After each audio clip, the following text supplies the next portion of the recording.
जोरदार तालियों के साथ स्वागत कीजिए कामेश्वर सिंह जी का। आप किसान नेता भी हैं और भारतीय जनता पार्टी के नए प्रदेश उपाध्यक्ष भी हैं। कामेश्वर जी, बहुत बहुत स्वागत है सी न्यूज भारत के इस विशेष आयोजन मुद्दों की महापंचायत में। बहुत बहुत धन्यवाद। एक छोटी सी पंक्ति से मैं चाहूंगा कि आप शुरुआत करें, सी न्यूज भारत के सफर के लिए कुछ कहना चाहें और सी न्यूज भारत के लिए कुछ कहना चाहें। सी न्यूज भारत भारत के भावनाओं को समझकर निचले स्तर से लेकर राष्ट्रीय स्तर तक के जो मुद्दे हैं, नागरिकों के हित में क्या होगा, इसके लिए निरंतर आवाज उठाता रहता है और हम लोग उसका सहयोग करते हैं। जी बिल्कुल।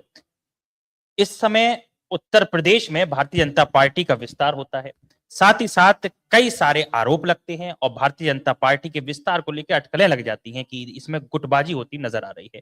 क्या कुछ कहना चाहेंगे? भारतीय जनता पार्टी इस समय दुनिया की सबसे बड़ी दल है।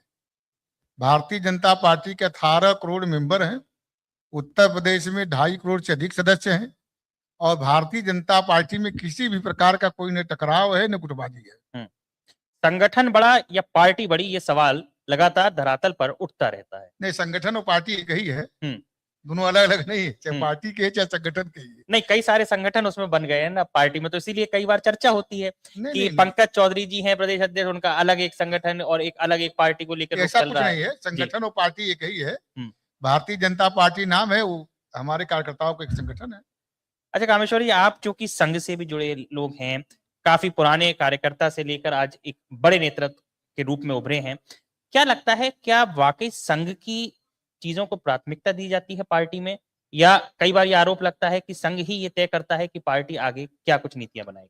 नहीं, राष्ट्रीय स्वयंसेवक संघ के विचारों से हम लोग ओतप्रोत हैं। भारतीय जनता पार्टी को राष्ट्रीय स्वयंसेवक संघ नियंत्रित नहीं करता। संघ के स्वयंसेवक भारतीय जनता पार्टी में काम करते हैं और उसके विचारों के अनुरूप सरकार चले, यह व्यवस्था देने का हम काम करते हैं। आज उत्तर प्रदेश में कई सारे ऐसे मुद्दे हैं जो धरातल पर नजर आते हैं, चाहे भ्रष्टाचार हो, चाहे बेरोजगारी हो, चाहे शिक्षा माफिया जिन पर नकेल सरकार नहीं कस पा रही वो हो। तो जब मुख्यमंत्री योगी आदित्यनाथ की पूरी कैबिनेट, मुख्यमंत्री योगी आदित्यनाथ स्वयं इन मुद्दों पर विफल नजर आते हैं, तो पार्टी के अंदर किस तरह की चर्चा होती है और कैसे इस पर काबू करने की कोशिश? देखिए, भारतीय जनता पार्टी की सरकार योगी जी के नेतृत्व में 2017 में बनी, तो जो प्रदेश के मुख्य मुद्दे हैं, जैसे उत्तर प्रदेश में 2017 के पहले अराजकता थी, यह अराजक प्रदेश के रूप में जाना जाता था। 2017 के बाद यहाँ कानून का राज स्थापित हुआ। 2017 के पहले जब आदरणीय अखिलेश जी और आदरणीय मायावती की बात की, शासन की चर्चा करेंगे, तो 2007 से लेकर 2017 ये 10 वर्षों के कार्यकाल में केवल सरकारी नौकरी 3.5 लाख के आसपास मिला था 10 वर्षों में। लेकिन योगी जी के नेतृत्व में जब 2017 में सरकार बनी है, अब तक इस 9.5 वर्ष के कार्यकाल में 9 लाख से अधिक नौजवानों को सरकारी नौकरी दी गई है, वो भी उनके मेरिट के आधार पर। 2017 के पहले नियुक्तियां कैसे होती थी? जातिवाद के नाम पर, पैसे के बल पर, क्षेत्रवाद के नाम पर। इसलिए हमें दावे के साथ कह सकते हैं कि रोजगार योग्य को मिले और रोजगार के और भी अवसर उपलब्ध कराए जाए, इसके लिए हमारी सरकार कटिबद्ध है और कर रही है। सरकार तो आपने बता दिया प्रतिबद्ध है और कर रही है। अब चूंकि आप किसान नेता हैं और एक ऐसी बेल्ट से आते हैं जब बहुत कम लोग जानते हैं कि गन्ने का एक बड़ा उत्पादन जो है वो गोरखपुर क्षेत्र में भी होता है, तो क्या लगता है अभी किसानों की जो मूलभूत समस्या है, जो वास्तविकता में मंडी में चाहे उनके दाम को लेकर हो, चाहे अनाज को उगाने से लेकर अनाज में आ रहे दामों को लेकर हो, समस्या जो है वो धरातल पर आज भी है? देखिए, जो 2 बातें मैं बताऊंगा। जब भी हम बातचीत करेंगे 2017 के पहले 10 साल और 2017 के बाद 10 साल। 2017 के पहले चीनी मिलें बंद होती थी जी। निगम की जो चीनी मिलें 22 थी, उसको औने पौने दाम पर बेचा जा रहा था। गन्ना किसानों को समय से गन्ना मूल्य का भुगतान नहीं होता था और गन्ना किसान भूखमरी की कगार पर धीरे धीरे पहुंच रहे थे। 2017 के बाद जब भारतीय जनता पार्टी की सरकार बनी, तो 6 ऐसी चीनी मिलें थी जो बंद थी, उसको हम चलवाने का काम किए। 4 नई चीनी मिलें लगाए और आज 122 चीनी मिलें उत्तर प्रदेश में कार्यरत है पूरी क्षमता के साथ। बात नंबर 1। बात नंबर 2, 2017 के पहले 2007 में मायावती से लेकर अखिलेश यादव के 2017 तक जो गन्ना मूल्य का भुगतान हुआ था 1,47,000 करोड़ रुपए का हुआ था 10 वर्षों में। आदरणीय योगी जी के समय इस 9.5 वर्षों में 3,25,000 करोड़ रुपए का भुगतान हुआ है। यानी जितना वो 10 साल में किए उससे 2 गुना से अधिक, 2.5 गुना हम इस 10 साल में किए हैं। दूसरी बात, जो गन्ने की बुआई होती है, क्षेत्रफल, खेती का क्षेत्रफल, वो पहले 20 लाख हेक्टेयर के आसपास खेती होती थी। आज गन्ना किसानों को प्रोत्साहित करने के नाते, समय से गन्ना मूल्य भुगतान करने के नाते और उनके समस्याओं का समाधान करने के नाते 30 लाख हेक्टेयर गन्ना जो है खेतों में बोया जा रहा है। तो 10 लाख हेक्टेयर बढ़ गया ना। ये 10 लाख हेक्टेयर इसलिए बढ़ा है कि सरकार गन्ना किसानों को प्रोत्साहित कर रही है। बिल्कुल, बहुत बड़ी बात आपने कही कि सरकार जो है वो किसानों के हित में काम कर रही है। कई सारे रिपोर्टर्स हैं, आप देख रहे होंगे कि लाल टी शर्ट पहने जितने लोग बैठे हैं सी न्यूज़ भारत के रिपोर्टर्स हैं, कई बाहर भी हैं और कई बड़े शांति से आपको सुन रहे हैं, बातों को सुन रहे हैं। कई लोगों के सवाल भी हैं क्योंकि ये जनता का मंच है और इसका नाम भी है मुद्दों की महापंचायत, तो कई ऐसे सवाल हैं जो जनता के आते हैं। सर्वप्रथम सवाल यही आता है कि जब संगठन विस्तार की चर्चा हो रही होती है तो क्यों इस तरह की अटकलें होती हैं कि एक तरफ योगी आदित्यनाथ हैं और दूसरी तरफ पूरा का पूरा संगठन? देखिए, ऐसा कोई चर्चा है नहीं। ये तो मीडिया के लोग, कुछ ऐसे न्यूट्रल लोग अपनी अपनी समीक्षाएं करते रहते हैं, कुछ लोग कल्पना करते हैं, ऐसा कुछ है नहीं। भारतीय जनता पार्टी के प्रदेश अध्यक्ष पंकज चौधरी हैं और इस सरकार के नेता योगी आदित्यनाथ जी हैं।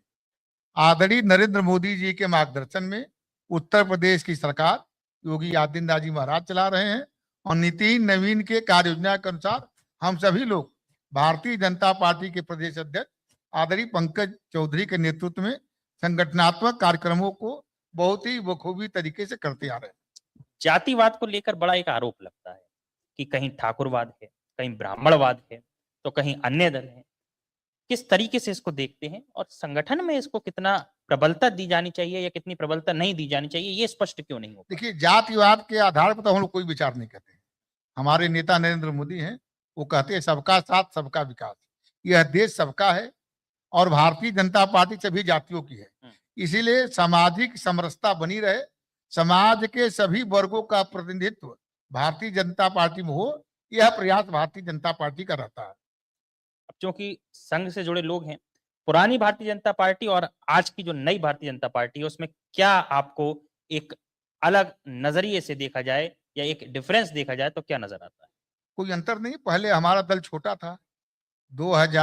1980 में भारतीय जनता पार्टी की स्थापना हुई। 84 में हमारी केवल 2 सीटें थी। हम कमजोर थे, गांव-गांव में नहीं थे, हमारे कार्यकर्ता नहीं थे। लेकिन आज भारतीय जनता पार्टी उत्तर प्रदेश के परिप्रेक्ष्य में विचार करेंगे, 1,63,000 बूथ है। लगभग 1,60,000 बूथों पर भारतीय जनता पार्टी के कार्यकर्ता हैं। आज भारतीय जनता पार्टी एक शक्तिशाली दल बन के उभरा है, बस इतना ही अंतर है। शक्तिशाली दल, राष्ट्रीय अध्यक्ष अखिलेश यादव समाजवादी पार्टी के लगातार ये बात कहते हैं कि भारतीय जनता पार्टी पहले कुछ और थी और आज भारतीय जनता पार्टी में पैसे लेकर टिकट होते हैं। यह अखिलेश यादव का कोटेड स्टेटमेंट है। नहीं, अखिलेश यादव क्या कहते हैं कोई मतलब नहीं है। अखिलेश यादव को तो कुर्सी आदरणीय नेताजी के परिश्रम के नाते मिली 2012 में। उसके बाद 2014 में चुनाव हारे, 2017 में चुनाव हारे, 2019 में चुनाव हारे, 2022 में चुनाव हारे, 2024 में भी केंद्र में भारतीय जनता पार्टी की सरकार बनी। अखिलेश यादव तो जो कुछ अभी पाए हैं वो आदरणीय नेताजी के परिश्रम के नाते पाए हैं। अपने दम पर तो लगातार वो पराजय की ओर जा रहे हैं। वो सोचते हो जब हम ट्वीट कर देंगे तो सरकारें बदल जाएगी, ट्वीट कर देंगे तो जनता हमारे तरफ आ जाए, ऐसा है नहीं। ट्वीट तो आपके मंत्री भी कर देंगे। ट्वीट तो आपके जो सहयोगी मंत्री हैं चाहे राजभर हो वो भी कर देते हैं। तो उनका पढ़िए ट्वीट। हम लोग तो जनता के बीच जाकर काम करते हैं, गाँव में काम करते हैं, बूथ पर काम करते हैं और भारतीय जनता पार्टी की सरकार की उपलब्धियां और भारतीय जनता पार्टी की नीतियों तक गांव-गांव में ले जाकर आम जनता को जोड़ने का प्रयास करते हैं। 2024 की जो तस्वीर थी वो बड़ी अलग नजर आई। क्यों अलग नजर आई? इसकी समीक्षा जब होती है तो पता चलता है। कुछ विरोधी दलों के लोग और कुछ विदेशी शक्तियां, विदेशी शक्तियां कौन सी थी लोग? जैसे अमेरिका भारत के चुनाव को लगातार प्रभावित करने का काम करता है। हम्म। वह ये मानता है अमेरिका कि भारत के संप्रभुता पर जी। हमारा दबाव बना रहना चाहिए। उसके किसी भी दबाव को हमारे प्रधानमंत्री जी नहीं मानते हैं, ठीक नहीं मानते हैं। इसलिए वह यहाँ के चुनाव को लगातार प्रभावित करने का प्रयास करता है। तो ऐसी कुछ शक्तियां, कुछ विरोधी दलों के लोग मिलकर एक दुष्प्रचार और अफवाह फैलाने में सफल रहे कि यदि 400 सीट पा जाएंगे तो संविधान बदल जाएगा, आरक्षण खत्म हो जाएगा, वगैरह वगैरह। लेकिन जनता उससे अब सतर्क हो गई है और 2027 का विधानसभा का चुनाव होने वाला है। इस विधानसभा के चुनाव में भारतीय जनता पार्टी भारी बहुमत के साथ तीसरी बार सरकार बनाने जा रही है। मुसलमानों के अंदर एक बड़ा रोष की स्थिति होती है भारतीय जनता पार्टी को देखकर। किस तरह से उस रोष को दूर करेंगे और किस तरह से, क्या उनको हिस्सेदारी देंगे, क्या उनको सीटें देंगे देखिए, 27 के जो चुनाव? मुस्लिम समाज के हमारे भाई हैं वो दुष्प्रचार के शिकार हैं, अफवाह के शिकार। 10 वर्षों से हम उत्तर प्रदेश में शासन कर रहे हैं। 2014 से हम केंद्र की सरकार में हैं। कोई मुसलमान बताए किसी को सताया गया हो? सबके साथ, सबका साथ सबका विकास, यह मूल मंत्र इस सरकार का है। आपको दिखाई दे रहा है सरकार की जो जन कल्याणकारी योजनाएं हैं, जितनी जन कल्याणकारी योजनाएं, चाहे उज्ज्वला भारत योजना हो या आयुष्मान भारत योजना हो, इस प्रकार जो जनता का मिलने वाला जो सरकार के द्वारा प्रदत्त जो एक धनराशि है या जो जनता को कल्याण के लिए सरकार के द्वारा उपलब्ध कराई गई योजनाएं हैं, वो सारा का सारा लाभ देश के सभी नागरिकों को मिल रहा है। तो मुसलमान भाइयों को भी चाहिए कि भारतीय जनता पार्टी का समर्थन करें और भारतीय जनता पार्टी के साथ लगकर काम करें और भारतीय जनता पार्टी को सरकार में लाने के लिए प्रयास करें। राम मंदिर का इस समय एक ऐसा मुद्दा है, चंदा चोरी का, जो बहुत प्रबलता से सब जगह एक व्यापक रूप ले चुका है। अब भारतीय जनता पार्टी के लिए ये बहुत ही पेचीदा सवाल भी है और भारतीय जनता पार्टी के लिए बड़ा ही गले तक आने वाला एक फांसी के फंदे। देखिए, भारतीय जनता पार्टी का श्री राम जन्मभूमि ट्रस्ट से कोई मतलब नहीं। पहली बात, राम जन्मभूमि ट्रस्ट एक स्वायत्त संस्था है और सुप्रीम कोर्ट के निर्देश से बना है। लेकिन भारतीय जनता पार्टी के जो सदस्य वो राम भक्त हैं और इस देश की आम जनता भी राम भक्त है। तो राम भक्तों की भावनाएं चंदा चोरी से प्रभावित जरूर हुई, हमारी भावनाओं को ठेस लगा है और वह निंदनीय काम हुआ है। लेकिन राम जन्मभूमि ट्रस्ट के निवेदन पर उत्तर प्रदेश सरकार एसआईटी गठित की है और एसआईटी अपना काम कर रही है, जांच कर रही है और एसआईटी के रिपोर्ट पर 8 व्यक्तियों के विरुद्ध मुकदमा दर्ज हुआ है, एफआईआर दर्ज हुआ है। पुलिस और एसआईटी मिलकर एकदम निष्पक्षता पूर्वक जांच कर रही है और जो भी उसमें दोषी पाया जाएगा कानून उस पर अपनी कार्रवाई करेगा। एक आखिरी सवाल, उत्तर प्रदेश उत्तम प्रदेश बन रहा है, लेकिन भ्रष्टाचार जैसे मुद्दे आज धरातल पर नजर आते हैं, ब्लॉक स्तर पर नजर आते हैं, उसको लेकर सरकार की प्रतिबद्धता पूरी तरह जाहिर नहीं होती। एक तरफ मुख्यमंत्री योगी आदित्यनाथ फरमान सुनाते हैं कि जीरो टॉलरेंस की नीति है, वहीं अधिकारी जो हैं वो भ्रष्टाचार में लीन पाए जाते हैं। तो संगठन के लिए, पार्टी के लिए किस तरह से ये एक बड़ा पेचीदा हो जाता है कि उन चीजों पर नियंत्रण करा कर? देखिए, योगी जी का 100% प्रयास रहता है कि भ्रष्टाचार शून्य पर पहुंच जाए और इसके लिए वो प्रयास करते रहते हैं और अपने समीक्षा के माध्यम से, अपने कार्यक्रमों के माध्यम से, सरकार चलाने के अपनी कार्यपद्धति के माध्यम से भ्रष्टाचार न हो, इसके लिए सरकार ठीक से प्रयास करती है, व्यवस्थित प्रयास करती है। यदि कहीं कुछ होता है और सरकार के संज्ञान में विषय आता है तो सरकार उसके खिलाफ कड़ी कार्रवाई करती है। बिल्कुल। क्या भारतीय जनता पार्टी में हर एक व्यक्ति को इतनी आजादी है कि वो एक छोटे स्तर से बड़े स्तर पे पहुंच सके? क्योंकि ये एक कुछ अपवाद होते हैं जो पहुंच जाते हैं। एक कई कार्यकर्ताओं के मन में ये एक संदेह भी रहता है कि हमने चटाई बिछाई, हमने दरी बिछाई और आज हमारी जो अहमियत है वो उतनी नहीं। भारतीय जनता पार्टी की एक संगठनात्मक व्यवस्था है। अभी हमारे प्रदेश अध्यक्ष आदरणीय पंकज चौधरी जी या प्रदेश के महामंत्री संगठन आदरणीय धर्मपाल जी या भारतीय जनता पार्टी के जो प्रदेश स्तर के पदाधिकारी हैं या भारतीय जनता पार्टी के जो जिलाध्यक्ष है, ये जब संगठनात्मक कार्यक्रमों में जाते हैं तो जो वर्तमान पदाधिकारी है उनके साथ कार्य योजना को तैयार करते हैं। वर्तमान के समय जो कार्यक्रम चलते हैं उसमें सहभागी होते हैं।